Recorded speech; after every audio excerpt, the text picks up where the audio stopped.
उनमें जो डिवाइडर है उस डिवाइडर के एक तरफ का जो हिस्सा है सड़क का आधा भाग वो रखा जाता है कांवड़ियों के चलने के लिए, और जो दूसरी तरफ का आधा भाग है वो रखा जाता है ट्रैफिक के चलने के लिए। वो ट्रैफिक कितना चलेगा ये ट्रैफिक की मात्रा के हिसाब से प्रशासन तय कर लेता है। अब कांवड़िए सड़क के दूसरी तरफ ना आ जाएं या ट्रैफिक कांवड़ियों के बीच में ना घुस जाए, इसके लिए डिवाइडर में जितने भी कट होते हैं उन सारे कट्स को अस्थायी तौर पर बांस से बल्लियों से बंद कर दिया जाता है। बहुत सारी सड़कें ऐसी हैं कि जिन पर ना तो कांवड़िए चलते हैं ना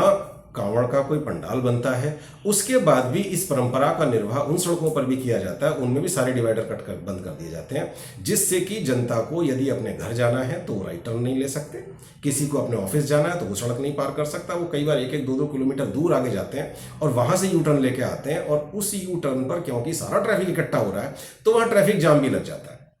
मैं अपने शहर का उदाहरण दे सकता हूं कि जो हमारे शहर में एक बड़ी रोड है जो कि हापुड़ रोड और गढ़ रोड को जोड़ती है, वो 6 लेन की सड़क है जिस पर कि दोनों तरफ सर्विस लेन भी है। इस सड़क पर ना तो कोई कांवड़ का पंडाल लगता है, और पूरी यात्रा के समय में कुल मिलाकर शायद 50-60 कांवड़िए भी सड़क पर नहीं आते हैं। और ये एक ऐसी सड़क है जो कि इस नाजुक समय में, इस क्रिटिकल समय में ट्रैफिक का बहुत बड़ा हिस्सा संभाल सकती है, इस पर ट्रैफिक डाला जा सकता है। लेकिन इसके भी सारे के सारे कट डिवाइडर के बंद कर दिए जाते हैं, जिससे कि जनता को परेशानी होती है। हालांकि हमें परेशानी थोड़ा कम होती है क्योंकि हमारे घर के पास में मंत्री जी रहते हैं, तो इसलिए जो उनके घर के पास वाला कट है उसको खुला छोड़ दिया जाता है। इसी प्रकार जो हापुड़ रोड है, जो जब वो पुराने बस स्टैंड से आगे हापुड़ की तरफ चलती है, तो पुराने बस स्टैंड के बाद उसमें बहुत ही कम कांवड़िए रहते हैं और कांवड़ पंडाल भी बहुत कम होते हैं। बड़े आराम से उसमें सड़क में ट्रैफिक को चलने दिया जा सकता है, कम से कम शुरू में तो चलने दिया जा सकता है, लेकिन उस पर भी भारी वाहन बहुत जल्दी बंद किए कर दिए जाते हैं।